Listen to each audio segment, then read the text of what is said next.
broadcast. Welcome to Trivial Debates.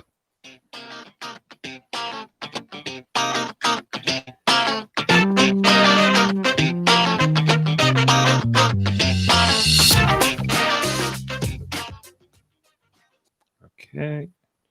Are we live?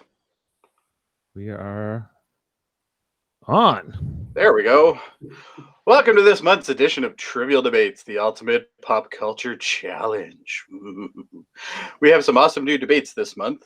Each week, well, actually, it's supposed to say each month, but somebody has screwed that up. Each month, our panelists will be judged. What is that? Will be judged and scored on their arguments of fact, passion, and creativity. Our panel this week are. Bring them in. There we go. Eamon Mader. I'm the son of the guy who invented this thing, so I was invited on purely by bias alone. Oh, okay. Well, it's good to hear that you have a bias, but there's no bias with me, my friend. No, I know that. I'm not talking about you. You're not my father. That's true. I'm not, even though the 90s were a blur. All right. Next up is Chris Seymour. How are you doing, Chris?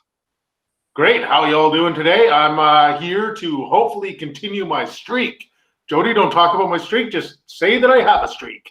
You do have a streak. One of the best streaks in this game, actually. And our third contestant is Tom Tyrell, aka the Mott. Where did Mott even come from? His name backwards. Something as crazy as Tom backwards. Yeah, there you go. With two T's, not one, two. Anyway, here's how the show works. There are 6 rounds plus a speed round for our top 2 panelists. We have different categories such as movies, television, music, sports, history, and of course a elusive wild card where anything could go. We want people to be passionate and personally mean to one another. Oh no, that says not personally mean to one another. Okay. You know what? I might let some stuff slide. Keep in mind that you can also skip to a new debate by looking at the time indexes in the description and going to the battles that interest you the most. Remember to follow us on Facebook and YouTube.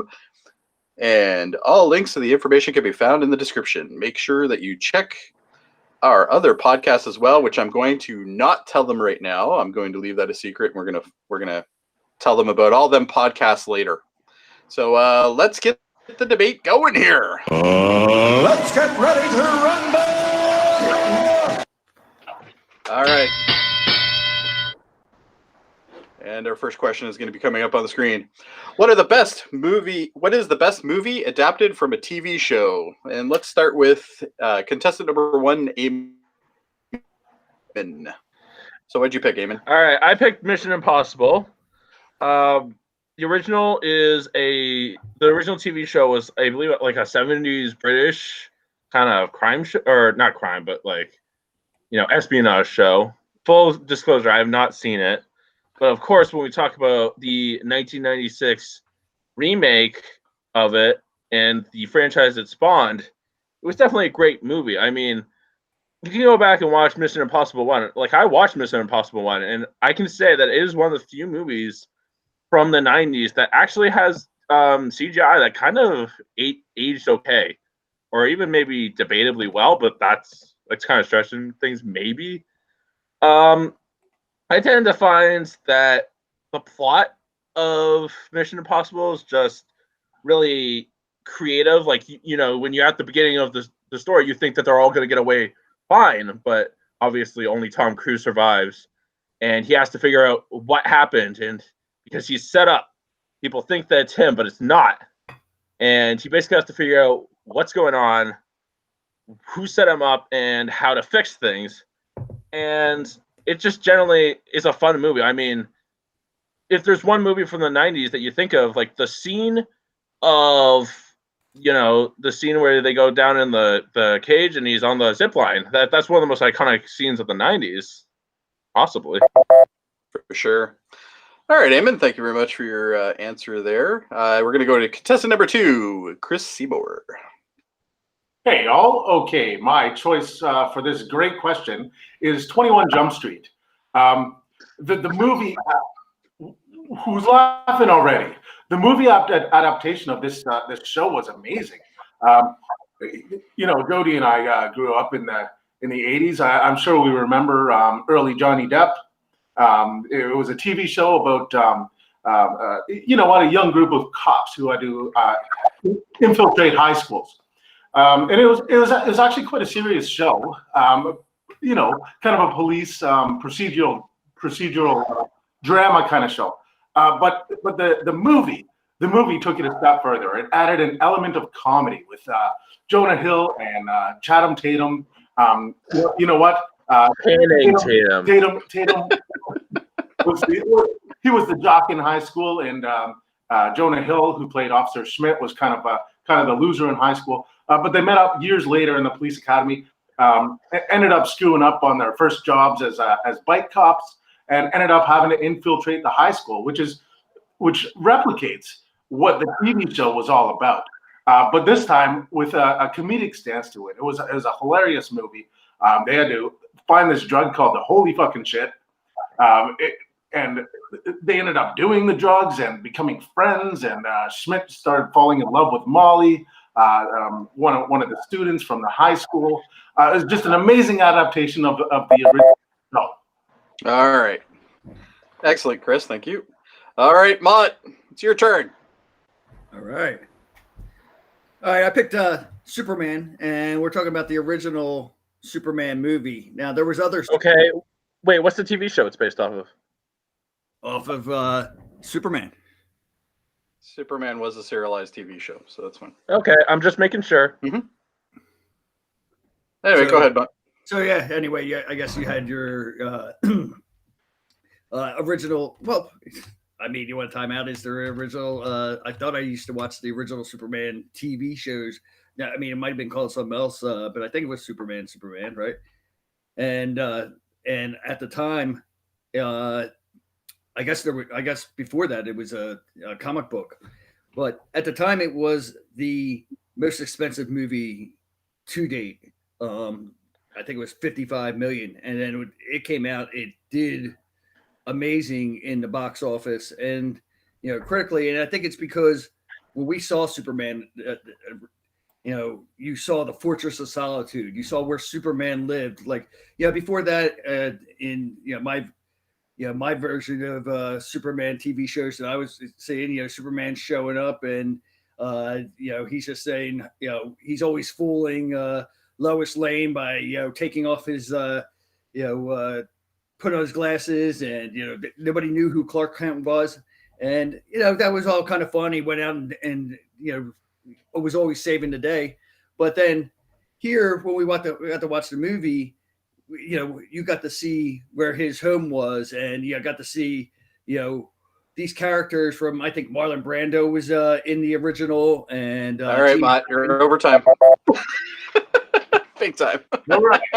I was letting you go for a couple seconds, but you're going to like a new chapter there. Anyway, all right. So all of you obviously have picked pretty solid choices, I guess, for this. These are all very critically acclaimed movies for the most part. Out of all of them, the one thing that wasn't really mentioned between any of these that I thought was kind of interesting was how many there were. So tell me why, Eamon, why you think that your movie and the franchise that it spawned is more powerful than, let's say, Superman. Well, because I'd argue that across the board, Mission Impossible just had a better reputation. I mean, I think the only bad Mission Impossible is 2, whereas Superman 3 is cheesy, debatably, and Superman 4 is just garbage. It's just dog shit. And tell me if you actually remember Superman 2. Who actually remembers Superman 2? I remember Superman 2. Okay. But that doesn't matter. Yeah. But across the board, you have Mission Impossible 3. That one's pretty good. Maybe it's not the best, but and you have Mission Impossible 4. That one I really liked. And you got Mission Impossible 5. That one was just kind of an awesome return to form for the series. And then you have Mission Impossible 6, which had fucking Henry Cavill fucking loading his arms. He loads his arms like fucking shotguns, and he fucking punches motherfuckers. Wow. And he has a mustache. I think you've used up all of our curse words already. Anyway, Chris, I have to ask you, as the person Yeah. who has the least amount of sequels out of all of the movies, I would also agree with Jamil there. Jamil says Superman 3 is the best than Superman. Yes, and I agree. I think 3 was better. But I don't think all of us think that. Anyway, Chris, your pick obviously didn't spawn as many as the others. Why do you think that is? You know what? Give it time. I mean, it did spawn 22 Jump Street. It did. And I was going for the best movie based off a TV show, not the best series of movies. 23 Jump Street was in the works. And apparently, like Channing Tatum just said, you know what? This has run its course. Let's not do this a third time, which I think is a great thing for a franchise. When the actors can actually say, you know what? We've done such a great job. Let's not do this again and fuck it up. The reason that's a better way to go about things is because my movie does have 2 in the series. It's got 21 and 22 Jump Street. Neither of them are bad. They're both great movies. Good. All right, Tom. Or Now, excuse me. let me ask the host though. Were we really going for the greatest, franchises made off of TV shows? Nope. Were we really The question clearly says movie. Movie, right? So, Yep. so the Superman franchises might not have been great, but to answer the young man over there, Superman 2. I mean, who can't remember General Zod and the brother and sister Before Zod. Zod, and then they blow up crap with their eyes and stuff like that. I had a question for you, Mott, but quite honestly, you've already answered it anyway, so that's fine. Well, I think I'm ready to roll. Movie still though. All right, go ahead. I'm gonna give you another 30 seconds. Like say 21 Jump Street. 21 Jump Street. Like nobody says, okay, this movie that year was like best effects, best film editing. Like there weren't it wasn't an Academy Award winner. Now I thought about 21 Jump Street when I looked at this. I mean, yes, it's pretty hilarious, and you got the juxtaposition of roles, and that was really strong. I thought that was the funniest adaptation, but it didn't like live up to the original of like here. Like I guess back in the day, I was watching The Adventures of Superman was the TV show. And that I used to see in like black and white and Felt for Love of Superman. And then, they came out with this on the big screen and they just blew it up. I mean, they had the special effects, like whoever seen anything like that at that time, to create it. And then we must say that Superman itself is really like the catalyst that started it off to finally say, we can make a super movie, hero movie, and like the whole genre from Marvel and DC and stuff owe it to Superman. All right, I've heard enough. I just wanted to make is that that my movie seems to be the only one that has a cameo from the original series, with Johnny Depp actually being in the movie. Cameo, and he was actually. I actually do believe Mission Impossible 1 had a cameo somewhere. It didn't have live cameos, but it did actually have pictures of all the original cast in it. So that's true. Okay. Okay, I've heard enough at this point. I'm actually going to give it to Mott. What? And I'll tell you why. Because Mott, number one, brought the one thing that we said from the very beginning, which is passion. If we don't have passion in our arguments, then we can't have a winner on the argument. And it's one of those things that he fought for harder. The one thing I would honestly suggest, Eamon, is when you do argue, make sure that you bring down articulate points and stop trying to tell me the whole plot of the movie. All right. Okay. So it'll help you, trust me. Okay. And as for Chris, very good pick. However, the enthusiasm wasn't up to the caliber of what Chris usually does. All right, so I'm sure on the next one I'm going to hear much better, much more zest. So first point to Mott. All right, next question. Ding ding. There we go. What is the best TV show adapted from a movie? So we've now taken a full reverse here. I think that this one was a lot harder than the movie category. This one is a little bit harder. Yeah, that's one of the reasons why I threw it in. And we're going to start with Chris. So, Chris, what was your pick? Okay, my pick for this one is Bates Motel, which is a Netflix series. Series based on the movie Psycho, which is a classic from the early 1960s, Alfred Hitchcock movie. Reason I love this movie so much is in the movie Psycho, It was well written. Like we all remember the scenes of the girl getting stabbed in the shower. We all remember this. We know about Norman Bates's mom, that he kept her in the house. She was dead for over 10 years, but we didn't really know anything about Norman Bates and how he got that way. And this series is actually a whole prequel to the movie. So it was finally exciting to me to find out, like, how the hell did Norman Bates get this way? What was his upbringing like to become this kind of psycho that he was in the movie? And I think that the director of Bates Motel did an awesome job. Like right in the first season, Norman Bates's mom gets raped. Norman Bates sees all of this, kills the rapist. His mom and him bury the rapist together. They drive out in the car and bury him. It's mind blowing the way that this kid grew up, and it's just exciting to find out how he gives us some really good backstory. All right, excellent, Chris. Good pick. And I don't know if we have the comment ready here. Dave, do you have the comment from Jamil? Okay, who is helping Chris? 2 sane choices in a row. Jamil, obviously one of Chris's biggest fans, and he's very interested in that. Anyway, good comment there, Jamil, and I always look forward to hearing from you. Mott, you're up next. I can't hear you, Mott. Going to go with The Office, and the movie that it was adapted from was Office Space, with Jennifer Aniston and Gary Cole and Ron Livingston. And I just thought, like, as far as an adaptation, not only does it have one adaptation, it has 2. You got a BBC version of it that has, that was a long run series and critically acclaimed, and I mean everybody loved that version of it, and with Ricky Gervais and the crew, and then Ricky Gervais. It's Ricky Gervais. He's gonna hate me for that, right?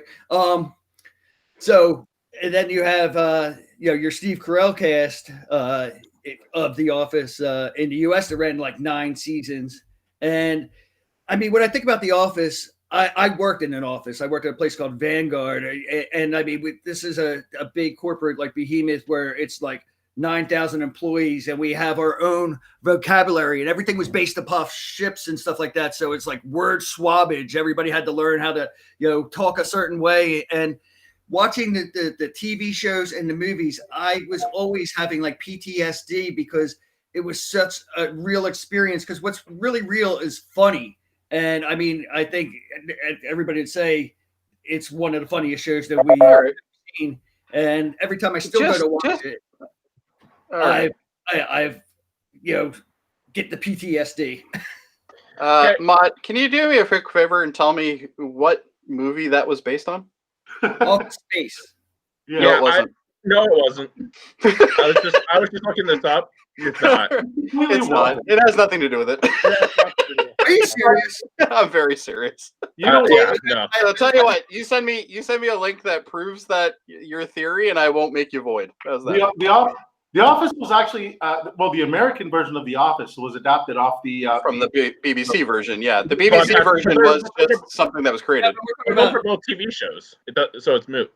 Yeah, they're both TV shows. So anyway, tell you what, Mott, you do your research and get back to me on that. How's that? I'm out. I had some other good picks I could have picked. I could have went with something like MASH or something like that and argued for one. If you picked MASH, you probably would have won. But anyway, wait, MASH was a movie? MASH was a movie first. Yes. MASH was a movie originally, yeah. And it was based on a book. Yeah. All right, Eamon, what's your pick? So I picked Ash versus Evil Dead, which is based off of the classic horror series, the Evil Dead franchise. And the reason why I picked it is just because it feels like the Evil Dead is such a horror classic, and it's so good because it just never pulls any punches. And you get that exact same thing from Ash versus Evil Dead. You can really feel it. I mean, fucking fucking Ash Williams is in the flesh himself.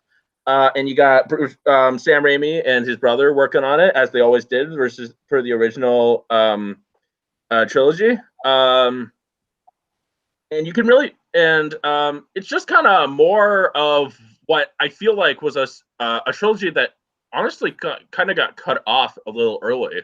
Like when I see Army of Darkness, I just wanted more of it, and Ash vs. Evil Dead gives it to you. And I don't mind the fact that it kind of feels a little bit different because they definitely took a different aspect with it. You know, Ash is now an old man. He has like fucking dentures and shit. And so now he's kind of got these new people who are young, who are his age in the original Evil Dead movies. And he's teaching them about the Necronomicon Ex Mortis and how the fuck to deal with it and how the hell to kill a Deadite. So I think it's just an amazing kind of add to the series. All right, great. Okay, as Mott is pretty much not a contender at this point, we're just going to kind of ignore him for the next little bit. But I went on to look it up, and it seems like some people, have engaged in this before, only to be called ignorant by those who know. A lot of people have thought the Mike Judge's Office Space was done by this, and they are clearly wrong. I can see how people could relate the two together. Yeah, I could definitely see that. I see it too. But I see it too, but there's nothing there. All right. So Chris and Eamon. And the one thing I will remind everybody is there's a clock at the top left-hand corner of your screen for a reason. And let's try to follow that, okay? Mm-hmm. Mostly Mott. Anyway. When it hits 0000, stop talking. Anyway. So Chris and Eamon, both of you guys kind of picked a pick that was either a prequel or kind of a sequel to the movie that that inspired them, I guess. Or sorry, yeah, I guess I said that right. So Chris, why is yours a better pick than, let's say, Eamon's? Eamon's is obviously a sequel to the Evil Dead franchise and Army of Darkness, of course. Is a prequel to and yours is more of a prequel where it tells the story leading up to the Psycho, I guess. Right. So why is yours a better pick than Eamon's? You know what? It's I honestly I haven't seen Eamon's TV show, so I can't really put it down or comment on it. But I can say that the acting in my show, like from Freddie Highmore was the kid who played Norman Bates, and he played him when he was still going to high school at this point. His mother and him just bought the hotel. They just took over the place, and his acting in that role was so convincing that it just blew my mind. I don't know if you know Freddie Highmore from his previous acting, but the only thing he's really known for before that is playing the kid in Charlie and the Chocolate Factory, the Johnny Depp version. And like just seeing his his development as an actor, going from a little kid to like a teenage boy, he has just developed so much, and he brought so much to the show. And his mom, I forget the name of the actor. Her name was Bea or something. Was just as psychotic as him. Like the way they acted it out, you could really feel it in your heart. You could feel like these are some screwed up individuals, and I can see now how Norman Bates got the way he was. And I truly believe that Alfred Hitchcock would approve of this series had he still been alive and been able to see it. Fair enough. Okay, Eamon, same question in reverse. Yeah. Well, you said that you think that Alfred Hitchcock would kind of love it, but I know that Sam Raimi would love Ash vs. Evil Dead because he fucking worked on it. It's obviously making it, so yes. Well, unfortunately, Chris doesn't have the advantage of his director being alive. Anyways, fucking, I just think that I'm content. First things first is I'm actually content with Psycho. Like, Psycho is a great movie, but when Psycho finishes, I might want to rewatch it, but I feel like it's better in isolation. And secondly, I just don't think that Norman Bates is a character who needs to be explained. I don't think he's a character who you need to know. Why is that? Why is that? Because I just think it's interesting seeing it unravel in the movie itself. And if you have the prequel, then I don't know. It just feels like the movie serves itself, I guess is what I'm trying to say. And you didn't need a prequel to serve it. It kind of But it takes doesn't away what tell how he became a serial killer. Why he got that personality he did. Right, but did it need to exist? What I'm saying is that it doesn't need to exist, whereas I feel like Ash vs. Evil Dead should. Time's up. All right. Both really good debates, actually. I'm kind of surprised on you there, Raymond. You brought some good points. I unfortunately am going to give this one to Chris, though, and the reason why I'm going to give it to Chris is because of how he filled in why it's needed. I need to know the backstory of this character, because how did he get this way? How does he have a 10-year-old corpse in his basement of his mother? That's really kind of. Yeah. Kind of the whole point of what Chris was saying. I'm not saying that, Eamon, you didn't have a great pick. I think you did. I think you articulated it pretty well. The one thing I probably would have wanted to hear a little bit more about on your end would be why we actually needed that. We needed Right. the further adventures of Ash. Right. And I'm a very big fan of the entire trilogy as well as the show. So I can definitely appreciate it. I actually wanted you to win that one, but Chris got it a little bit by a squeak on that one. I can appreciate you not being biased because of your likeness of the show. I do very much like it. I don't really like Bates Motel all that much, quite honestly, but he did make a very good point. All right, next one up. What video game has the best background music? And the reason why I did this, because I'm not very strong when it comes to the music stuff to begin with, and I do know a lot about video games. So you might see a couple of those coming by through this. So, Mott, it's redemption time for you, my friend. Give us an answer. So music actually, I'm gonna go with something that music actually exists in the video game. So I'm going with Half-Life 2, one of the greatest video games of all time. Very much so. When the music in Half-Life 2 came out, like, it was just so different. It just showed, I played this, game, and every sequence in the movie, they had, moody, like, synthesizer music, and then, like, driving, like, techno bass, like, in your fight scenes with and your battles when things got hectic. But, like, in this game, I felt like, for the first time, like, you felt like fear and terror and surprise, and you, like, I think it's no wonder that it became like one of the greatest selling games of all time and one of the most loved. And it has like that gripping soundtrack as part of it. I think, like, if had it just been the graphics and the gameplay, we'd be like in love with the characters and how smooth the game runs and all. But I think it's the music when you're sitting up there late at night and you got the headphones on that that really moves you. I mean, before that, like, we had our 8-bit and 16-bit games, and is nice, but you knew you were playing a video game. There were catchy little tunes, but this immersed you. Excellent.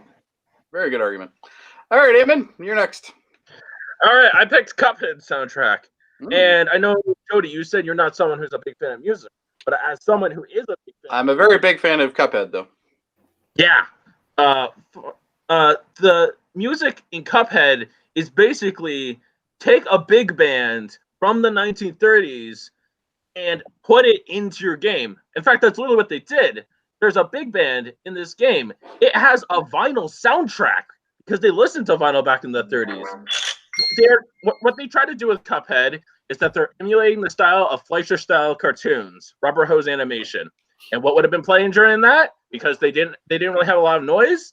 It would have been big band. So I feel like Cuphead's music is just perfect jazz and big band. It's all hectic and improv and crazy and chaotic the way that it is, and it kind of jumps to like different spectrums. You kind of have like a slow waltz for like the King Dice song. But the main reason why I picked Cuphead is because Cuphead's music immerses you in its world. I feel like music can be something that takes you to a different place. And to think that it takes me back to the 30s or the 20s when this animation was prevalent, I think that Cuphead soundtrack does that. Again, it's on vinyl. And again, as someone who loves vinyl, I just kind of get nerdy over that shit. But I just think that it serves its game amazingly, as well as being amazing by itself. Awesome. All right, very good. Very good. I'm actually pretty impressed. Chris, you got some splaining to do. I do have some explaining to do, and I don't even think I'm going to need the whole minute and 30 seconds here. Chose Super Mario Brothers. The reason this is the best background music ever is because the songs are so recognizable. Really, there's only like kind of 4 different levels in Super Mario Brothers, the original. Like everyone knows how the game starts out, doo doo doo doo doo doo, and then as soon as you pass that level, you're going down underground, and you know how that music goes, doo doo doo doo doo. Then you're going on the treetops with the treetop music.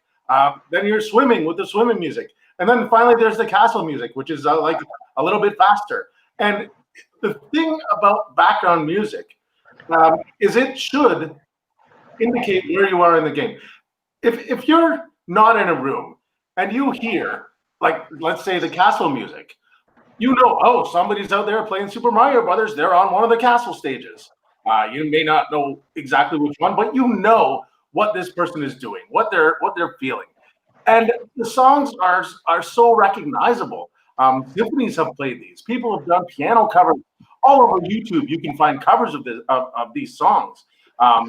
When you grab the star, the music goes a little bit faster. If you're not in the room and you hear the music going faster, you know, oh, that guy's got the star. So the background music is not only, it's actually a part of the game that can tell other people where you are. All right. I'll tell you right now, boys, this is the hardest one I've had so far. All 3 of you did really well on that one. Tom, I'm going to go to you first.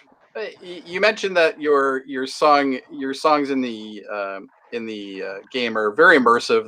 They really articulate what's going on. Chris basically said the exact same thing, just in a different way, but he kind of said the exact same thing. And even Eamon, to a degree, did that as well. Yeah, we all. Yeah. What makes your soundtrack? Your soundtrack is probably the hardest out of all of them. Right, when it comes to more metal and stuff like that. I'm talking to. Sorry. Mott, sorry. Yeah. Mott, what makes yours more immersive, I guess, than the other 2? You know, why does it stand out? You're muted again. You're muted. Mott, nobody can hear you. I can. Okay. There we go. I just thought, like, originally with like these, 8 and 16-bit games, whether it be your, Donkey Kong, its original score and your Frogger sounds. I mean, I love Pitfall with the,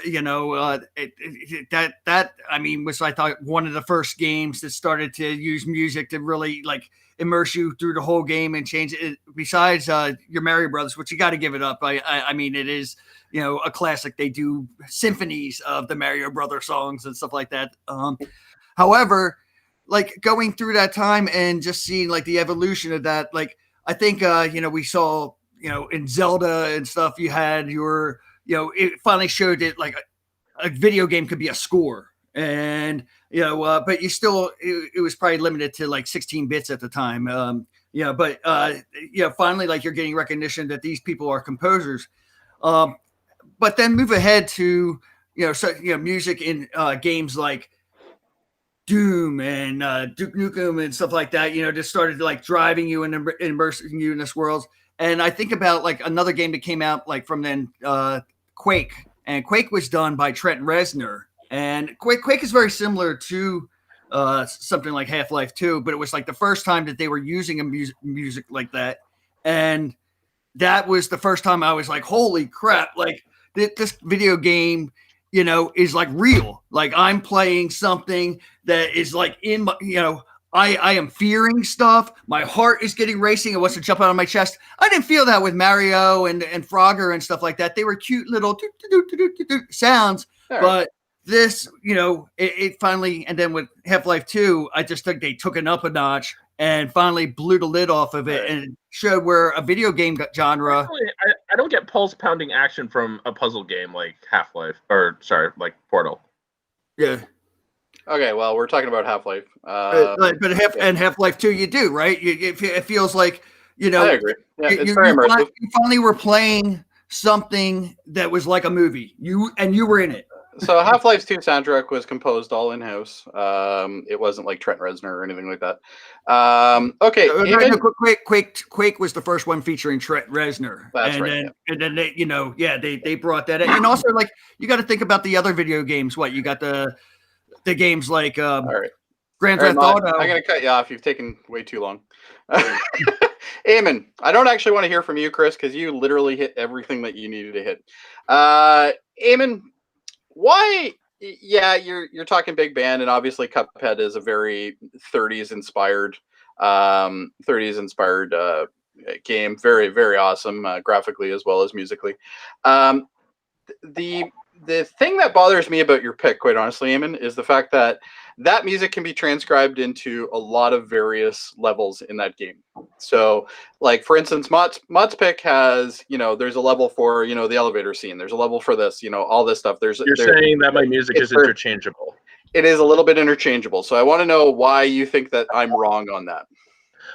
Well, I guess if I had to find a way to put it in words, because I do, I would say that the what happens in the levels kind of is like almost dynamic. Like, I know for a fact that some of the levels, like, you have the clown level, and it kind of sounds like the piano, I feel like, kind of serves as like a jaunty thing where, like, you're kind of just like dancing around the roller coaster that you're fighting that level on.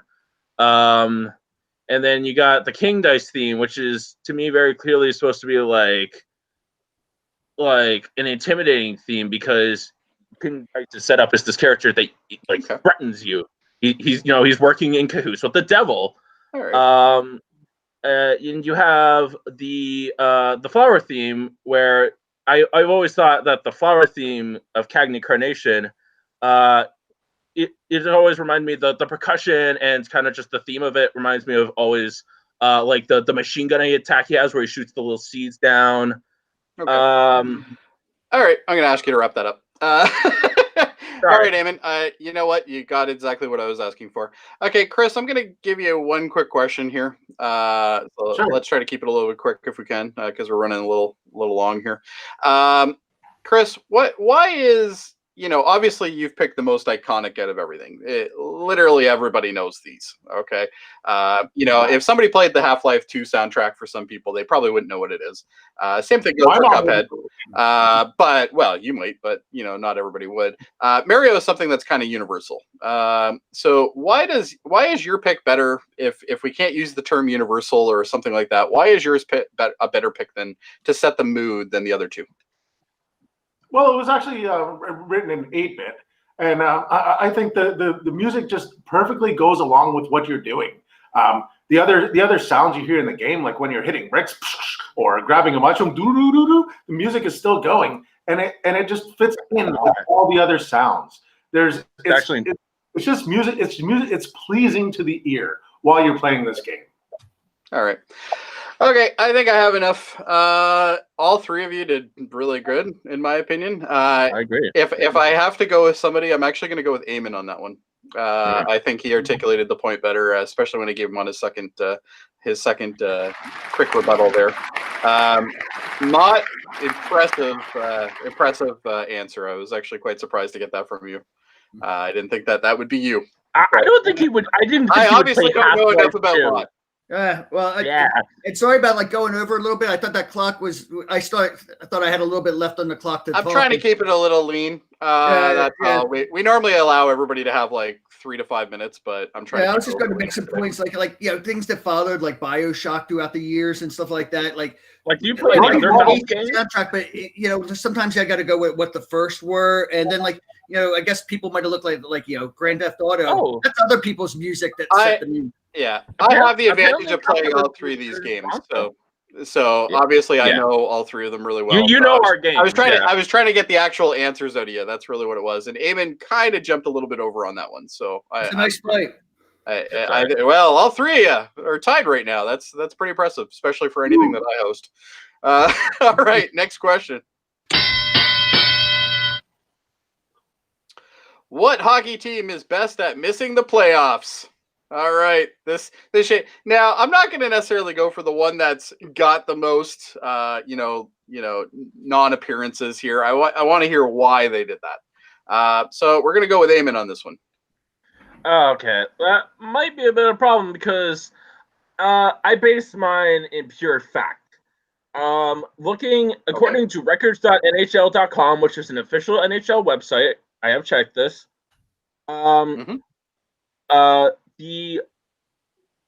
Besides two teams that only existed for 1 year in the NHL and 2 years in the NHL, respectively, and nobody's heard of them, and the Vegas Golden Knights, which have only existed for 3 years, the Winnipeg Jets has existed for about 20 years at this point and has had 0 appearances. Vegas has actually had 1 appearance in 3 years, and the Jets have had 0. Tell me about your pick. Don't tell me about everybody else's.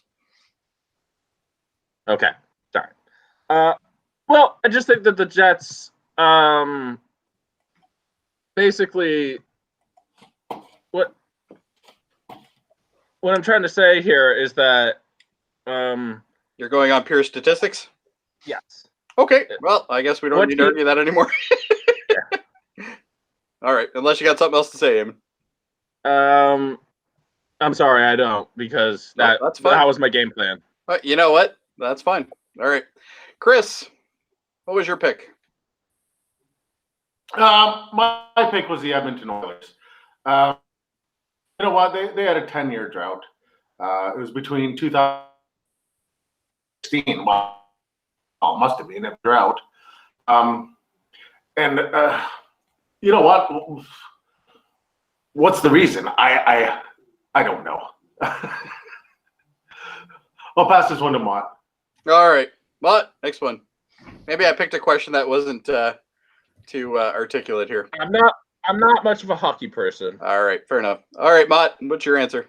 Well, I was going to go with the Sabres, and and it doesn't totally answer the question, I guess, as you were looking for as far as how I'm going to answer it. I mean, they've had heartbreaking loss over this time period, but like it's 9 seasons straight. They haven't been to the playoffs, so they've had the longest drought recently, and they have only been to the Stanley Cup Finals like twice in their history. So like this is a team that that I've known from like when the Flyers. It was one of my first like experiences with hockey is knowing the Philadelphia Flyers were in the Cup with the Buffalo Sabres, and as far as my mind goes. As I grew up, I mean, I thought this was a historic franchise. I mean, you had goalies like, and the success they had with goalies like Hasek and so forth. They to me, were a winning franchise. And now we haven't seen them like do anything since they played the Flyers, I think, all the way one of their last series, and when they actually had a chance to do something and. Philadelphia is my franchise. We took them out, but to go 9 years and with some high expectations, some of these years to get, that they were going to do some good things. All right, great. I'll have to excuse me. I was typing out something at the same time, but I was listening. All right, Eamon, I don't think you really have much in the ways of retractions at this point, so I'm probably just going to skip you unless you do. I just was going to say quickly that I was reading over the question again, and it says, what hockey team is best at missing the playoffs? And out of our 3 teams, what team is the best hockey team at missing the playoffs? The Flyers are. They statistically are. It's, all right. In fact, it's based in stone, and you can't really argue about it. It's objective. All right. I'm done. I'm giving it to Eamon. That's it. Excellent. I'm giving it to him because he articulated the question correctly and didn't bother to argue anyway otherwise. So, all right, fair enough. Eamon's up in the lead. That is a little bit of a cheap win for you there, Eamon, but you know what? I'm going to give it to you. But, I mean, I read the question and I answered it properly. And you called me on it. That's fine. I'm okay with that. All right. Even though Mott, honestly, if he didn't bring that up, I probably would have given it to you. All right. Next question. Sorry, Chris. What? I want to tell you, my first instinct to that question was going to be to choose the Mallrats, but they actually made the playoffs last year. So you wound me, sir. You wound me. Allowed it. It didn't say NHL. It Yep. said hockey. All right. All right. Yep. History. Good Who's the point. most underrated president? Which I think we may have already had this question before now that I'm thinking of it, but I'm going to do it again anyway because there's 3 new people here. All right. We're going to start this one off with Chris. I think we actually had the most. There we go. We had the most overrated president, but I'm not sure that we've had the most underrated. My choice is going to be George W. Bush. 2001 to 2009, this man was president. You know what? Let's get things out of the way first. What was he hated for? He left the economy in shambles. The war in Iraq, yeah, absolutely, was horrible. That's why people dislike him. But why was he underrated? During his presidency, I don't know if many people know about this, but there was a huge AIDS crisis in Africa. Sorry, Iraq was the war. Huge AIDS crisis in Africa. And many of the top doctors at the time, we always hear the term top doctors now, were saying, like, George Bush, don't help the Africans. Don't send them medication because they're going to just fuck it up. They're gonna miss their doses, and they're going to cause other strains of AIDS that the vaccine will not be able to protect against. And what Bush did is he went against their decision. He spent billions of dollars sending doses of relief down to Africa and vaccinations for AIDS and medication. And in 2013, Secretary of State John Kerry at the time said, you know what? Because of President Bush's actions, there's over 5 million children in Africa alive today.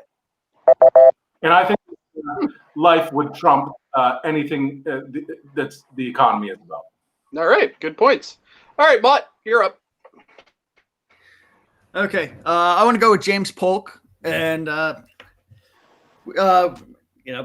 like, who's James Polk? And yeah, that's why he's an underrated president. Like, hardly anybody knows, who this man was, and he's going under the radar, throughout history. But let's talk about what he did do, and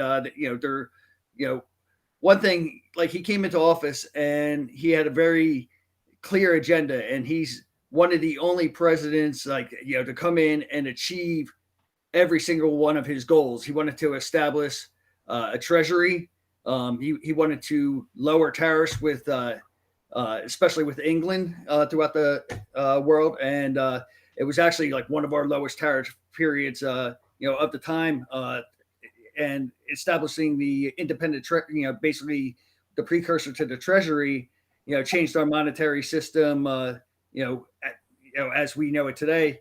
He did little things like he made Texas a state. We had annexed it before that, and he ended up pushing Mexico around and ending the Mexican-American War. And even though as a Yankee, I'm not quite so big on the merits of Texas, but however, I must say I wouldn't really appreciate the Mexican-American border, going beyond Texas. He also went in and established the Oregon territory, and not by force, but by. I have to cut you off, Mott. Got to watch that number. Anyway, very good answer. Well, actually, it's been 0-0 for a while now. I know. I was letting him go a little over. Mott's a talker. But I will tell you, Mott, I learned something about a president I didn't know. I already learned something I didn't know today, Mott, so thank you. All right, Eamon, you're up. Okay, my pick was Thomas Jefferson. And the reason why I picked Thomas Jefferson is because he's not even really known as a president. I mean, when you hear the name Thomas Jefferson, you think, oh, he's founding father Thomas Jefferson. But that's not fair, because he was the 3rd president of the United States, and he did some pretty important shit, or at least he tried to. He tried to reduce national debt in the country, something that the U.S. could really use today. He also lowered the impact, the amount of, I guess, funding that the Navy forces had, because it was peaceful during his terms. Again, something that the U.S. could use. Both of those things are very important and could really help at the time. It could really help now.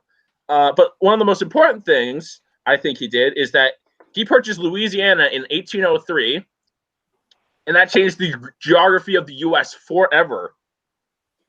And the fact that he did that means that not only did he change the geography of the U.S., but he had one of the best states in the country, in my opinion, Louisiana. And for that, he at least deserves to be known as president and not just founding father.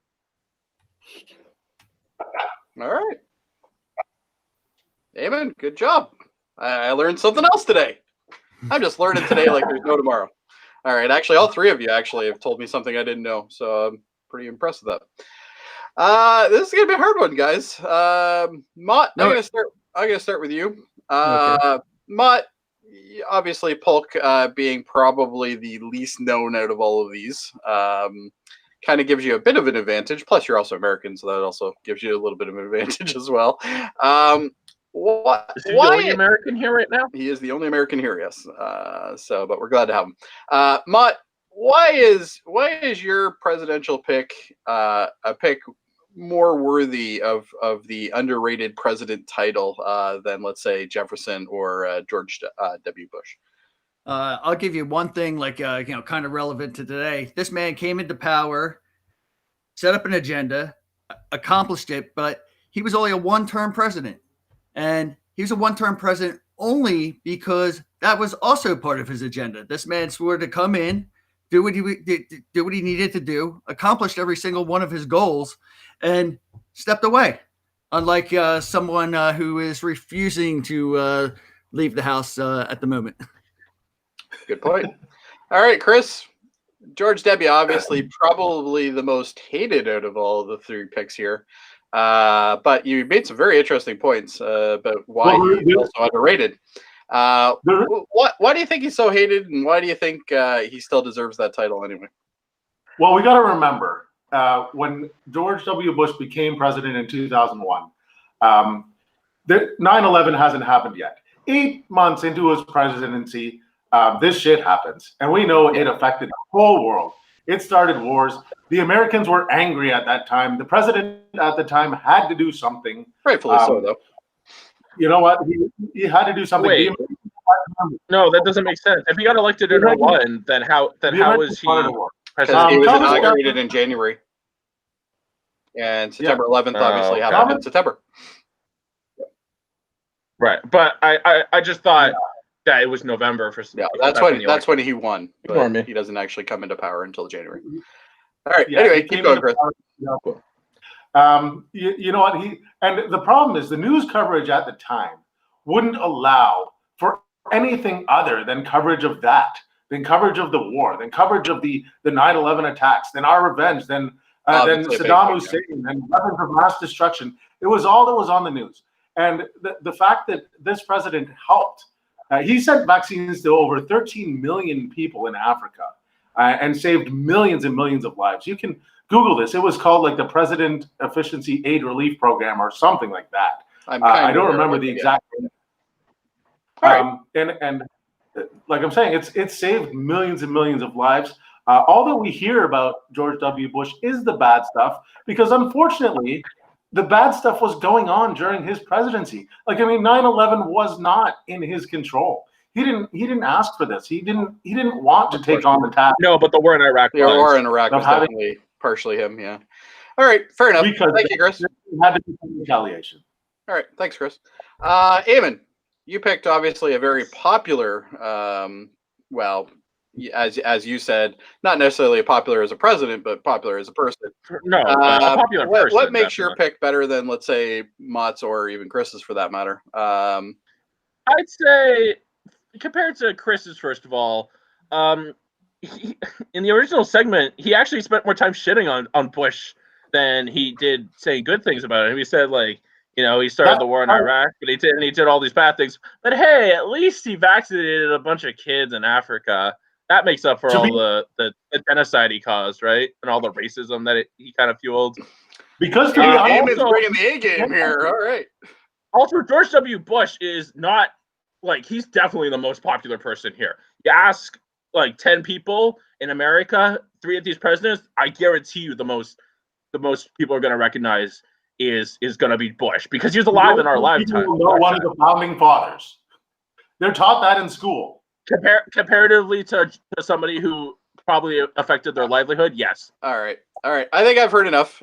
You all did very well on that one, by the way. Makes things a little harder. I'm actually going to give this one to Mott.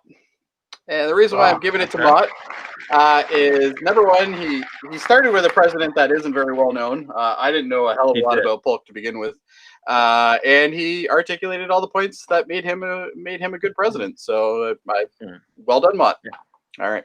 Yeah, like you said, at least my person was known as somebody. Right? Well, you two both picked presidents that we definitely know. Like I know Thomas Jefferson, and I'm not even American, so I know that he was a president. Yeah. I also know he was a founding father. I get it, but you made great points, and honestly, Eamon, you did a great job on shutting down Chris. So I was pretty impressed with that. And Chris, you did start with the negatives before the positives, which kind of hurt you a little bit.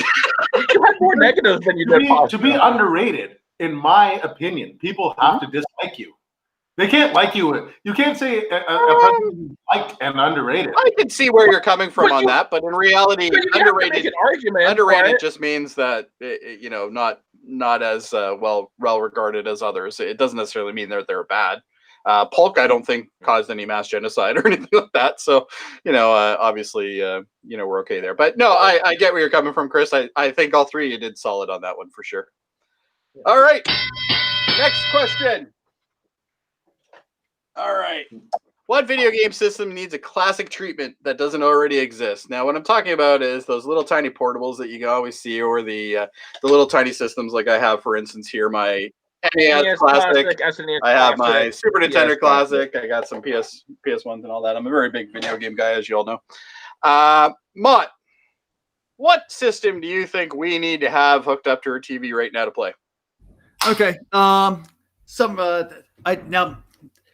I'm looking at the Magnavox Odyssey, and I'm going to say Odyssey 2, actually. I think nobody's going to want to really play the Odyssey. I think there's a reason why there's not a console for that. It's because nobody wants to move around a bunch of little dots and stuff like that. And when I thought about this, I think every console system that I consider classic. I've had the Sears Pong game back when I was a kid. It was one of my, it was my first introduction to video games. We had that. I remember, when my dad brought that into the house at Christmas and playing Pong back and forth. You seen that game? It's just a ball going back and forth. And I played ColecoVision around the same time as the Magnavox Odyssey 2. And I've looked, though, ColecoVision, they do already have all those titles in a console. So, that's one I would have really chosen is I like ColecoVision. And the same thing with Sega Genesis. I had the Sega Genesis, and I seen, they now have 200 titles of the thing. But so by default, it really comes down to the Magnavox Odyssey 2. And I remember games like Quest for Rings and their baseball game. They outside of before Atari, these were some of the very first games. It's a jump from Pong, and it's right before Space Invaders. So I think the Odyssey, I think you have to see the games, and that's part of my reason. Perfect. Thank you, Mott. All right, Eamon, what was your pick? My pick was the GameCube, and I picked the GameCube because of the 6th generation consoles, which I think, in my opinion, is one of the best consoles, or one of the best console generations. I think the GameCube is the most deserving of one. We already know that Nintendo can do amazing versions of their classic consoles compared to, say, PlayStation, who obviously floundered with the PS2 or the PS1 Classic. So who's to say they wouldn't do something different with the PS2? But I'm digressing. The GameCube Classic could have so many classic games. I picked, just listing off a couple I have here: Mario Sunshine, Luigi's Mansion, Legend of Zelda: Wind Waker, Eternal Darkness, Santa's Requiem, Super Smash Bros. Melee, Zelda: Four Swords Adventure, Pikmin, and so many more. There's no question how many they would be able to fill in. In fact, it would be troubling to only have 20 games, because these usually have about 20 games in them. But sometimes it's a struggle. Like on the SNES, Super Ghouls and Ghosts 3, that's not exactly a stellar game. But on this, you could fill this game with first-party IPs alone, and you would still be cramming stuff into it, trying to find only 20 games. I also think that would be perfect to implement some of the features they had on the GameCube, like GBA support in the form of an app. You could have an app on your phone, and that could emulate the GBA link cable that you had for that. And I was also thinking that if you had online, you can like have like a server or something. You could connect it to the Ethernet, and you could use your online for games like that use that for the GameCube. Awesome. All right, Eamon. Very good job. All right, Chris. It's time for your Wicked. Seems like Eamon's trying to design this thing instead of just get it created. But my choice was the PlayStation 2. The reason I'm choosing this is because it was one of my first systems as an adult. You know what I mean? When I was a kid, I got the NES for Christmas. I got the Super Nintendo. I had a GameCube when I was a late teenager, but it was the first system that I got in as an adult and started playing adult games. Unlike Nintendo, which is mostly those games were directed towards kids and family-friendly things. Eternal Darkness says no. When I could start playing games like Tekken 5, I remember I played that for hours. The Gran Turismo series was on there. What other was there? There was Grand Theft Auto 3, one of the greatest games for PS2 that probably spawned a generation of game developers to start creating games differently as their third-person perspective and a character that could run around the city.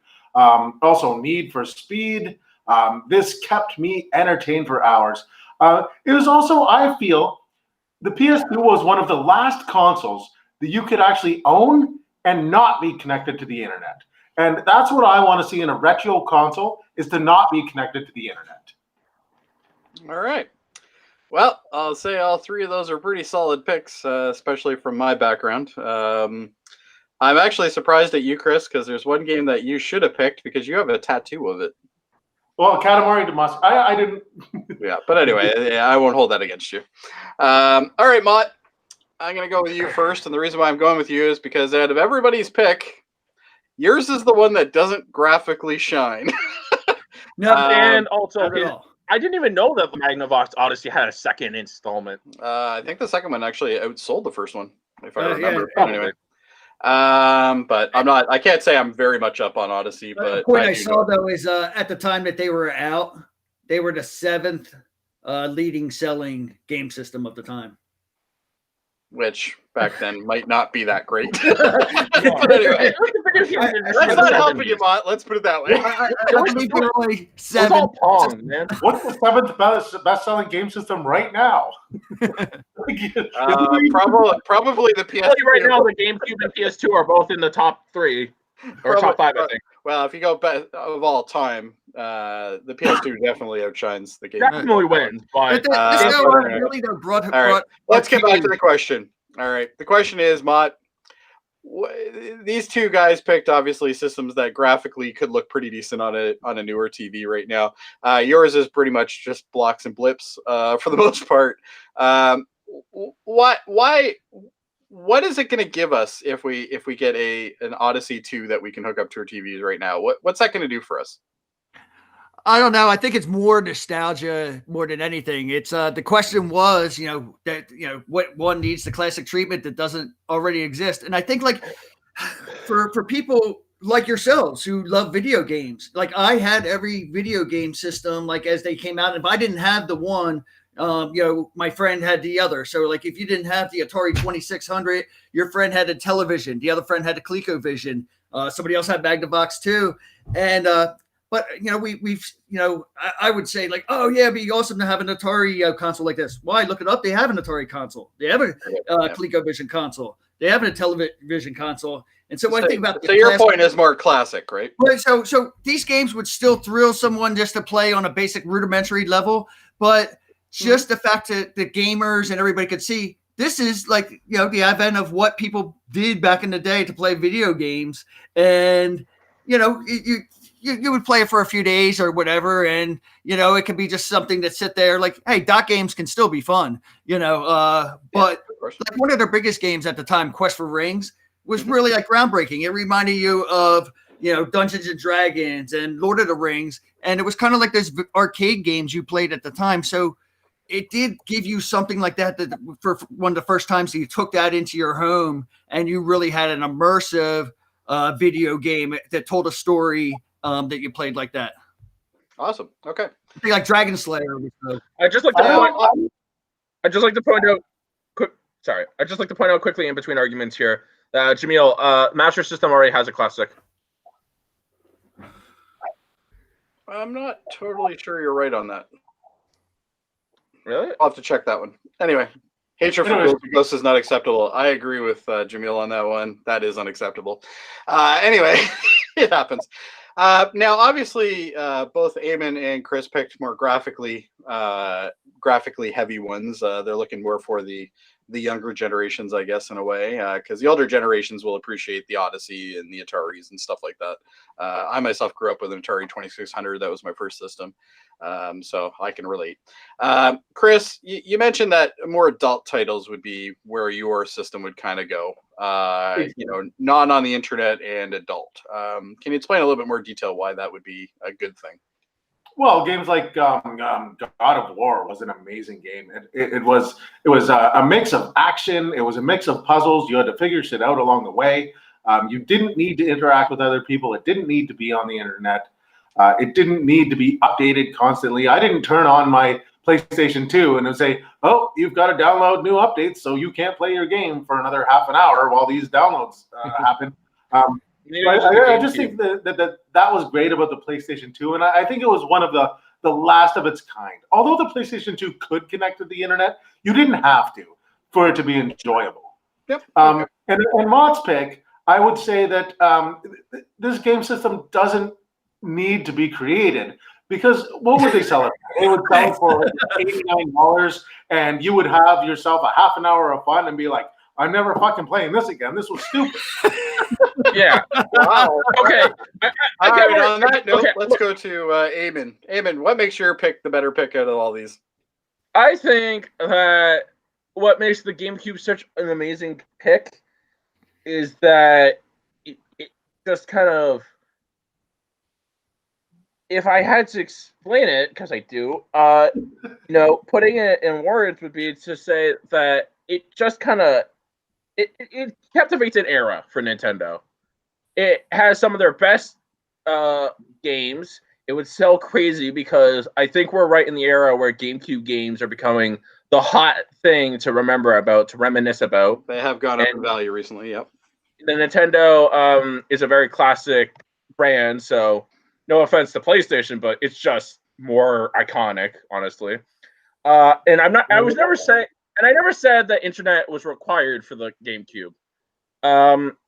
I'm just saying that it would be cool to have all the functions that the GameCube could have, like the GBA support, and I think that they could have wireless controller, because the Wavebird, it would be a cool reference to the Wavebird controller. And I was actually thinking they could have GameCube support, because people still use GameCube controllers as opposed to the USB type deal that they do on, say, an NES, or people actually still use GameCube controllers. So, and Nintendo still manufactures them, so they could plug that into the console. They have the internet. They have the GBA support. But you also have some of the most, even without all of that, you have still one of the most solid lineups of the 6th generation. As I listed before, you have Mario, you have Master Quest. I didn't even list that before. Which Mario game are you referring to as being a solid classic? Luigi's Mansion. Yeah, I never played it. Okay. Mario game, but all right. Anyway, that's fine. I debate that it is, but well, it's in the universe. That's true. Yep. Yeah. I just think that honestly, more people are gonna buy a GameCube Classic. Say at the same time, a GameCube Classic releases and a PS2 Classic releases, and they're both good. Like, it's not where the PS1. Sum it up, Eamon. I think that the GameCube is just going to get more sales, and I think it's just going to be an overall more worth it product. Okay, I just want to rebut that the PS2 has had more sales than any console ever, at 155 million in 2012. At which this was in 2012. After that, more PS2s were sold, but Sony fucking stopped counting. They were like, "We've sold 155." I worked for Sony at the time when they discontinued the second one. I was gonna say that's why. It's just because Sony wasn't getting sales anymore. That's not totally true, but anyway. All right. I've heard enough. I hate to do it, but I'm giving this one to Chris. Woo! Yeah, I knew you were gonna give it to Chris. And the reason why I'm giving it to Chris is because he made every point I needed to hear as to why this is needed. Why is it there? It's got good support, all that stuff. It's a simple system, all that stuff, and that's something that definitely is what the classic appeal is for a lot of people. People want to just buy these things. Can I derail and say that Mott never had a chance with this one? Well, I guess like Mott definitely didn't have a chance with this one. Mott's version would be that plug and play, like exactly. the little tiny dongle that you put into your TV, and and as Chris said, you'll play it for 30 minutes and then never touch it again. Same thing that happened with my Atari flashback. I have an Atari flashback that I've played maybe for an hour. Yeah, like my game system definitely, like Eamon said, is not needed. Awesome. Like Eamon said, it's not needed, and like Chris said, that there's a reason why they did not bring this out. You know. Yeah, fair enough. Anyways, we're 2-2-2, so we need to do the tiebreaker. Are we 2-2-2? Yep. Oh shit, we are. Okay, yeah, because Chris got okay, yeah, we are. There it is, right there. Our producer Dave Mader behind the scenes has let us know that this is where we're at. All right, how passive aggressive that was, just to show you, to be like, it's just a fucking score. I will tell you that I'm going to be doing some of these questions on the fly because I wasn't ready for this. All right, so anyway, I'm good that I made open-ended questions though, so that way all three of you can participate. So I don't know how many times, Dave, are you there right now? No, we have to do a tiebreaker first. I'm here. Okay, so how do we do this? Is this just a tiebreaker and then two people go on, or do all three people go on? Yeah, so you should probably make it a question that you're gonna you're gonna decide which two move on and which one doesn't. So gotcha. Okay. All right. Okay, you know what? Let's stick with the video games, I guess, because all three are fairly knowledgeable in that. So I think that's probably your best bet. If you could erase one video game series from existence, what series would it be and why? First person who wants to pick, feel free to go. I'll give you a couple seconds, and then once you blurt out something, you're going to start. Uncharted. All right, you keep going. All right, Eamon, go ahead. You two, get Honestly, ready. Uncharted should have never happened. Uncharted, to me, personally, is just a fucking ripoff of the better franchise that everybody actually loves, Lara Croft and Tomb Raider. I've never found what is his fucking name? Nathan Drake. Fucking Nathan Drake, thank you. I've never found Nathan Drake to be a character that is interesting. He's so boring. He's just the stereotypical quirky character who cracks jokes and makes all this funny shit. And he's just not fucking funny. Compare that to a badass like Lara Croft, and it doesn't even fucking stand up. Like, Lara Croft can fucking shoot him in the head easily. Because she shoots fucking velociraptors, and that's unique. If you stand on the fucking hand of Midas in original Tomb Raider 1, you've turned to fucking solid gold. That shit you remember. You do not remember anything about Uncharted. I don't remember shit about Uncharted. It's not fun. I'm sorry, but I really need to get this fucking out. All right. Well, you definitely have an opinion on that, for sure. All right. Who wants to go next? I'm going to call one of you if you don't. I'll say Postal. All right, Postal, go for it. Well, Postal was just a video game like back in the day that was just very unimaginative. I mean, in the world, like, okay, you already had your first person shooter genre that started up with Doom and Duke Nukem, like that kind of stuff was the genre for the time. Like we first got to saw these first person games where you just ran through a series of bad guys with even badder guy challenges at the end. It was basically just like your linear 2D games that you play, but now you're playing them in first person, and the storylines were just really thin, as 15 seconds. With the game, but then we started to see our Grand Theft Autos and stuff start to emerge, and you start to see what like video games could really be, and they were really in depth. Postal was just a piece of crap that just came out, and it was just like one part of Grand Theft Auto where you're just killing each other, blowing heads off. All right, and that's all it was. All right, thanks, Mott. All right, Chris, you're up. Not sure if Postal was even a series, but I'm going to go with Double Dragon. The reason I want this series deleted is because Fuck This- you. This game took so many of my quarters back in the day, and I just want my damn money. I used to play this game That's a on my good own thing. at Pizza That's a good thing. That means you liked it. I was just like I was only like a 13-year-old kid. I didn't know any better that I put my 25 cents in there and I die like 15 seconds later. Then I'm going to have to put 25 more cents in. This is the worst game in history. I remember spending like $10 every lunch and I didn't even have that money. Sometimes I didn't even get to eat my lunch because I couldn't afford it. That's your fucking fault. All right. Okay. So I have to pick two people that are going. So I'm going to eliminate one. Unfortunately, Mott, your time has come, my friend. Postal, you didn't hit on anything to do with Postal. Postal is definitely a series. There was at least 3 of them. The first one was the third person top down. The second and the third one were both first persons. It was a raunchy title. I think that's what you were trying to get to. Yeah, I just thought it sucked. It just didn't there was so much more. You just couldn't articulate it. yeah. There's more immersive things you can do. It's just blowing heads off and shooting each other, and there was, and it went on like it was a series. It went on to have a few games, and there was just nothing to it. I wish it went away. I don't disagree with you. I think out of all the picks that were made here, I definitely would agree with you. I just didn't fight hard for the best pick. But unfortunately, you just didn't give me the points. So I'm trying to be as unbiased as possible. And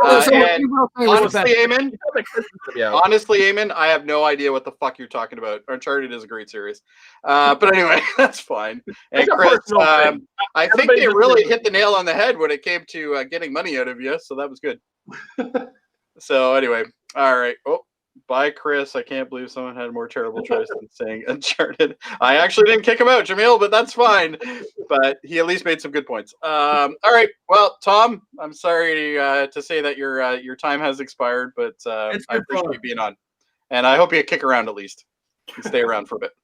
All right. Yeah, Mott, just because you're new to this, we'll take you off screen, but they'll still be able to hear you. So I might even ask you, what your opinion is on it if I'm a little tied here. Okay. So Mott, don't go away. All right. Speed round.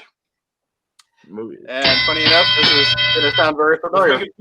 If you could change the casting of one action hero with another, what would you have done? So basically what I'm saying is a major action hero, take them out, put in another action hero in their place for the same movie. So who wants to go first? I would put John McClane in Mission Impossible. All right, so you're saying Bruce Willis being the lead instead of Tom Cruise. All right. Go ahead. I just think that it's perfect for John McClane's character. It feels like everything fucking goes wrong in Mission Impossible, and that's part of the charm of Die Hard. Is that everything fucking goes wrong, and still John McClane comes out with fucking stepping on glass, 5 seconds, Eamon. Crawling through fences, shit. And I think it's just a perfect parallel. All right, perfect. All right, Chris, go ahead. I don't know. Can I choose Die Hard? Yeah, who are you gonna replace Bruce Willis with? I'm gonna replace him with The Rock. Because okay, let's hear it. I think it would be more intense. I think there would be a lot more grunts. There will be a lot more action. Bruce Willis is iconic in that role, but I would love to see The Rock do it with his muscles bulging out through the vent. All right, while he's coming out. All right, both good picks. In this case, I'm going to give this one to Eamon. Yeah, I'm not sure. I was going to say. By the way, they already made your movie, Chris. It was called Skyscraper. All right. And also, I feel like having The Rock and Die Hard kind of defeats the point of the character. I would agree, and that's the reason why I went with you. All right, next one up. What TV show would you have canceled before it ended? So you clearly didn't like, let's say, the last season or the whole series or anything like that. So Saved by the Bell. Oh, Supernatural. All right, Chris said it first. What was it, Chris? Saved by the Bell. Saved by the Bell. Okay. Yeah, unfortunately, they've done a reboot of it now. It's on TV. It's horrible. It's already getting horrible reviews. It's already being racist. The original series was no better. It was horrible. It went on for seasons and seasons, and I don't understand why people liked it. This was during the 90s with Zach Morris and Kelly Kapowski and Screech. And Screech went on to be like some kind of porn actor. And I don't know, AC Slater. What was the fucking guy's name? I don't remember. But it was just horrible. And the reboot is even worse, and it's already gotten major criticism. Oh, okay. I didn't even know there was a reboot. All right, Eamon, you picked Supernatural. Why? I picked Supernatural because physically having Supernatural go on past season 5 ruins it or makes it worse with every passing episode. It got worse and worse. I feel like the CW really got to get its influence on the show. The thing about it, though, is season 5 ends it well, like with the Satan arc and the 4 Horsemen, and there was no reason for it to go on. And it's clear that they had no ideas after season 5. It just ruins it with every passing episode, and it should have ended at season 5. Okay, this one's not that hard. I'm gonna go with Eamon on this one too. Chris, you gotta step up your damn game, boy. I had a good point. You basically didn't tell me anything. Yeah, you did. Anyway, that's fine. Oh, if you said it was racist, It was. I don't know. I think there was a little bit of racism in there. I agree with him on that one. But anyway. Okay, I don't know anything about the Saved by the Bell. So. Well, neither does Chris apparently. Okay. Anyway. Sorry, Chris. I had to give you that one. All right, Chris. I'm gonna. You got to get harder on these ones, bud. Even if you got to wait a second. All right. Music. So all good right. luck. Music. Let's say you're Thanos from the MCU, and you could easily snap one group or musician or band out of existence. Which one would it be? Out of existence. Out of existence, as in they never existed. We don't need them. I don't know what their names are, but I know the band. Well, I'll start looking it up. Eamon, do you know anything? I'm gonna say it could just be a band you hate, you know, could be just or a band that you think doesn't give us anything. You know what? Yeah. You know what? I'm gonna go with fucking Whoever wants to answer first. Come on. Either that or I'm gonna pick somebody. You know what? I'm gonna. All right, Eamon, you're up. All right. I guess I'm going with fucking. I was gonna go with fucking Twisted Sister because Twisted Sister. All right, let's hear it. Twisted Sister for me represents everything I hate about hair metal. You know, when Van Halen came along, they brought a million clones with them, and Twisted Sister is the one I can remember the most. And it's also the one that I hate the most from my memory. But to be fair, they're all the fucking same. So who knows? Maybe I would think otherwise if I actually remember. All right. Well, I'm not going to take that. We're not going to take that, are we? We're not going to take that. I'm not going to take Twisted Sister. Dee Snider is amazing. We're not All going right, to anyway. All right, what's your pick? I would choose Alanis Morissette. And my reason for this choice, the whole band. I can choose the whole band. My reason for this is because you came up with a question that said the MCU universe could snap her out of existence. Well, if you can snap her out of existence from a movie, she can bring herself back because she plays God in Dogma. That's it. Not totally sure you got the point of the question. Did I actually win this? But you know what? I'm gonna give it to Chris anyway because I just liked his answer. Okay, can I just say for the record that I was running low on time. I actually do really love Twisted Sister, but I had to make a fucking argument. That's fine. we lie all the time on this show. That's the fun about it. Yeah, we do. All right, so just to recap, Eamon has 5, Chris has 4, so we got a tight race going on right now. All right, so we're gonna keep with the the existence being flashed out theory here. Sports. If you could remove one major sport from the world forever, as in we've never had to play it, we don't know anything about it, what would it be? I would pick football, American football. Go ahead, Eamon. The main reason why I'd pick American football is because it's physically harmed the lives of its players. There's fucking concussions. It causes people to have fucking cerebral or fucking mind problems, and then they end up killing people and then killing themselves. It's fact. We know it at this point, and yet we still fucking play it like fucking idiots. So the only other sport I can even think of that does that is hockey, but it's not integral to hockey. It's integral to fucking football. And the fact that so many people still watch it and still support this fucking demoralization of people is All fucking right. disgusting. I don't see Chris on screen. Did we lose him? Oh, nope, there he is. Okay. All right, Chris, what's your answer? No, I'm here. You know what? I'm going to choose equestrian dressage, just because nobody watches it What and is nobody it? cares about it. And if it was gone, it wouldn't affect the world at all. All right, what sport did you pick? Sorry.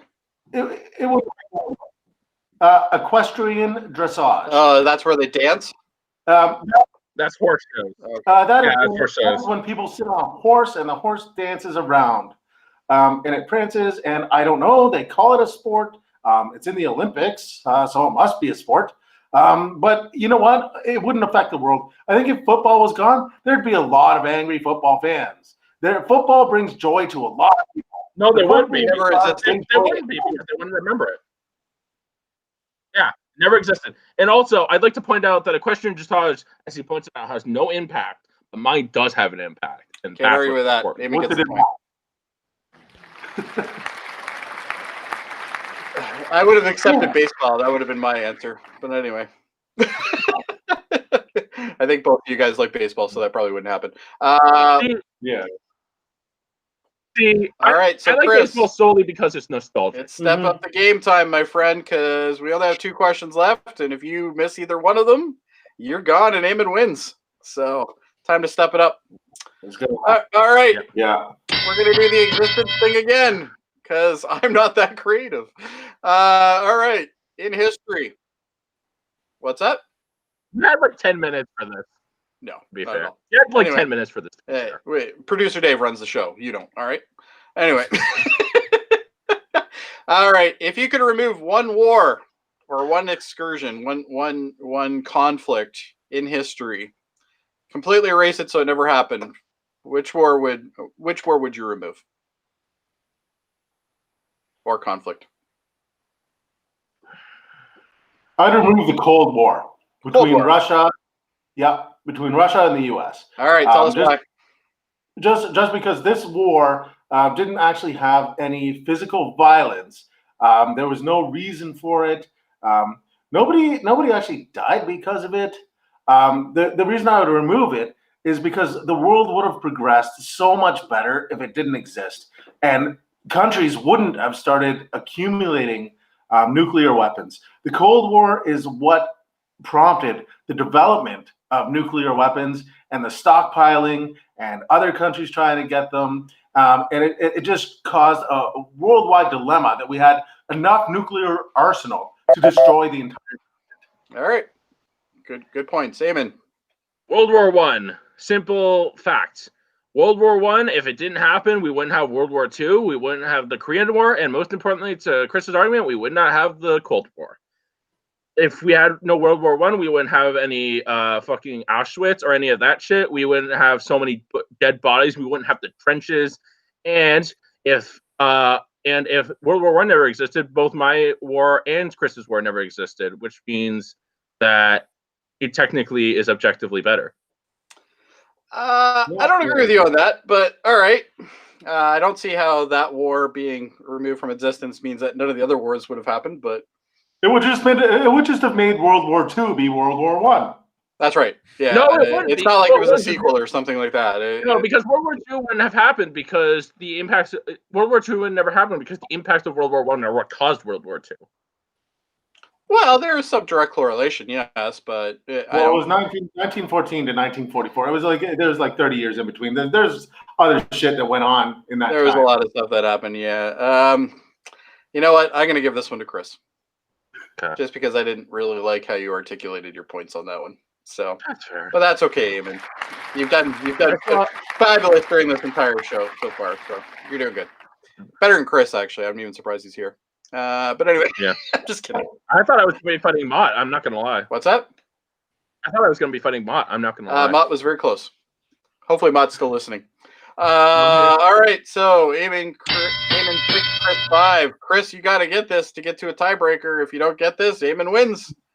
This is it. This is the whole kit caboodle. All right, I'm gonna go with video games this time. Oh, What here we go. popular franchise So basically, a franchise has to be more than 2, or 2 or more. Mhm. All right. In video games, could be directed by somebody else and still come up with the exact same thing. So what I mean by this is, let's say you have your Mario. Let's not use Mario, but Mario as an example. If Mario was made by somebody else, would it be the same game? You know, you have stuff like Call of Duties and all that stuff. What for sequels to happen, they obviously have to be good games. So if there's some series that have, obviously, you know, this is a very articulate question, apparently. There's a lot of series that have been made over different studios, such as the Call of Duty series is a very good example of that. What game, if it was made by somebody else, would it be completely the same game? So basically a game that obviously was designed in a way that it's universal, I guess is a good way to look at it. Try to make this as hard as possible. I'm gonna go. Like, you mean so someone developed the first game and then the second game would have been like very similar or similar to what the Same thing but different developer, yeah. Okay. This Doesn't have to exist. I'm just saying this is something you can do. All right, Katamari Damacy on this one. All right, tell me why. When the first Katamari Damacy came out, I mean, there's only one way to play this game. You roll your thumbs, you press the joysticks forward, you press them sideways, you collect shit yourself, you get bigger and bigger and bigger. Anyone else who had to make a sequel would have to make it the same. Like, there's no expanding on this concept of what this game is. You collect things. There's actually many apps that you can download that are Katamari clones. So many people have already recreated this game. And it's the exact same thing. You get bigger and bigger and bigger, and you finally take over the world in the sun. All right, perfect. Thank you, Chris. All right, Eamon, you're up. All right. Couldn't hear your answer. Sorry. Can you say it again? That's the 2K Sports Line. Specifically, which one? Let's go with. You know what? No, we're actually going to go that. Okay. So you mean NFL 2K series? Okay, go ahead. Yeah. I think it's very clear that if this wouldn't matter because it's just not decided. Eamon, I think you're covering your microphone or something. I think Yeah, my I microphone. can barely hear you. There we go. Sorry. That's better. Okay. I was just thinking that you know, the director doesn't control these games. The company controls these games. They control how they're created. They control how everything happens on them. So if you had a different director, it wouldn't matter because the director has zero influence on how the game actually is. I believe the question was that a different company entirely could make this game and still come up with a very similar plan. All right. Okay, I've heard enough. Eamon, it was a good pick, but it's not good enough for what the idea of the question was. So I'm going to give this one to Chris. I think I was just confused by what the question was. That's fine. It was kind of a off-the-wing question, so maybe I didn't articulate it that well. But either way, we now have a tie. This is exciting. I don't think I've ever seen Chris this close to winning. I don't think we've ever had two ties in a. I don't know if we have. Yeah, come to think of it. So anyway, I don't know. Producer Dave, have we ever had this happen before? Well, not in the same episode, maybe. But like where we had a tiebreaker at the end of the main round, and then at the end of the speed round. But the solution remains the same. You have to come up with a on the fly question here, Jody, and they got to try to. And I definitely wasn't as prepared as I could have been. All right, but anyway, that's fine. I got a question. All right, this is for it. This is everything. You got to bring your A game. We're gonna give you 1 minute each for this one, okay? All just to kind of keep it as fair as possible. Is that all right, Dave? All right. Yep. All right, perfect. Dave obviously knows what he's doing. All right. For the whole kit and caboodle, if you had to remake one movie and you had to put Bruce Willis in the lead role, what movie would it be? Nowadays, bro, like what era Bruce Willis? Does he still have his hair? Doesn't matter. You can make that up. But the main character has to be Bruce Willis. But it has to be an existing movie that you're going to remake with him in it. I would choose Charlie and the Chocolate Factory. Okay, let's hear it. 1 minute. I would cast Bruce Willis instead of Johnny Depp, because I would like to see Bruce Willis take out. I would like to see him play Willy Wonka. I think that would be a hilarious movie. It would be comedic. It would be out of Bruce Willis's comfort zone. He would probably fucking hate making the movie, but it would probably make a lot of money. I would just love to see him singing the songs and dancing as Willy Wonka does and doing his little chuckle like, I'm Bruce Willis. Look at me, the chocolate man. It would be so hilarious. And I just think that people would flock to the theaters to see it as long as there wasn't COVID. And I would love to see him smash through the glass elevator at the end. It would be amazing. And he would, at the end, he would give little Charlie Bucket the chocolate factory. And all would be good in the world. That, I'm impressed, Chris. That's all I can say. All right. Eamon, impress me. I know you will. I'm gonna pick fucking True Lies. True Lies. He's replacing fucking Schwarzenegger. I think that Bruce Willis is just really well at playing characters who are in the middle of like a crisis, and he can just make it work in the role that Arnie has to do, where he's like an undercover cop and he's been found, or an undercover secret agent. He's all been found out, and he has to explain it to his daughter. And now he has to go on a mission. I just think that he would fit in it. I think he would be better for the movie because, you have fucking John McClane, goddamn being basically a Secret Service agent. Like, imagine if like his kids grew up and then they were fucking in the movie. It would just be so interesting, I think, because, I think that he would just make the movie better too, because I feel like not having an accent would make it easier because you just hear him properly. Hey, the question was, what movie do I want to see Bruce Willis in? I don't want to see him in a role that he's played 1,000 times. I want to see him in a brand new role, and I want to see a new Bruce Willis. All right, what's your rebuttal to that, Eamon? I would say that fucking. I don't know what fucking fever dream Willy Wonka and the fucking chocolate factory came from, but we didn't need it with Johnny Depp, and we didn't need it with fucking Bruce Willis. All right. Yes, we do. Mott, I'm having a hard time here because both of these are pretty decent picks. I kind of am straying towards one of them, but I wanted to hear what your thoughts were on these two proposals of Bruce Willis movies. I like how Chris answered the question. I'm going with how he backed this answer for so yeah, I think Chris is my choice. That's the one that you'd want to watch. Yes. You know what? This is a hard for me. I've producer Dave. How long have we done this show for? 3 years. 3 years. In 3 years, how many times has Chris won? I don't think he has one. I don't think he has one. He has today because I'm giving it to him. Woo! Eamon, great pick. I had a great pick, but I made a terrible argument.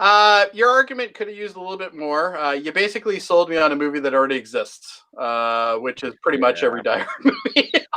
But Chris you know what? If you didn't drop the McClane line, you probably would have been okay with it. But you know what? Honestly, Eamon, you did great today.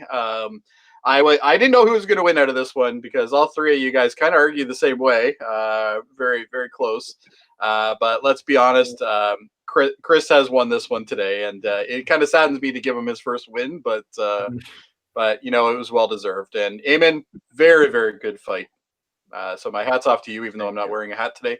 But my hat's off to you. And headphones off, I guess. Yeah, there you go. Wow, I sound a lot different with the headphones off.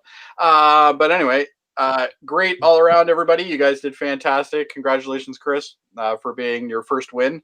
So well done. Well, good fight there. And Eamon, you gave him a hard run for sure.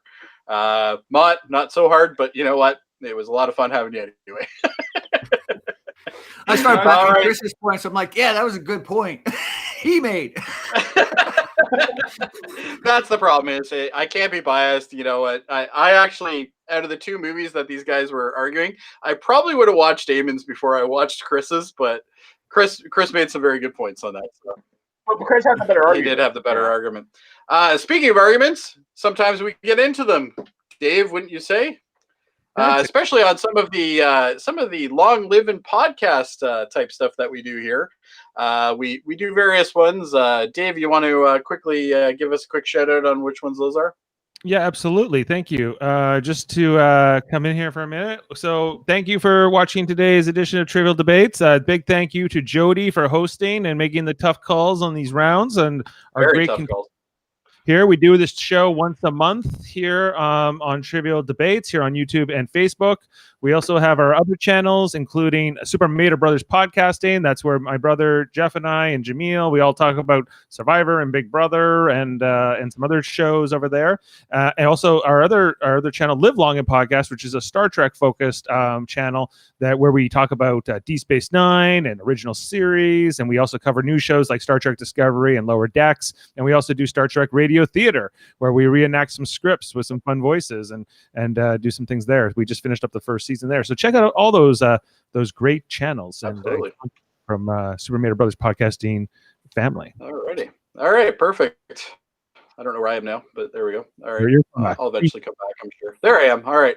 Well, I just want to thank everybody. I think you guys did a great job. Mott, always a pleasure to have you. Chris as well, and of course, Eamon. You gave a really hard fight there. To all of us, thank you very much. Keep safe, all that stuff, and of course, now there is a line here that I'm supposed to say. I don't know if I should say it, but I'm going to say it anyway. Until next time. See you on the flip side. Oh my God, he said it! Whoa!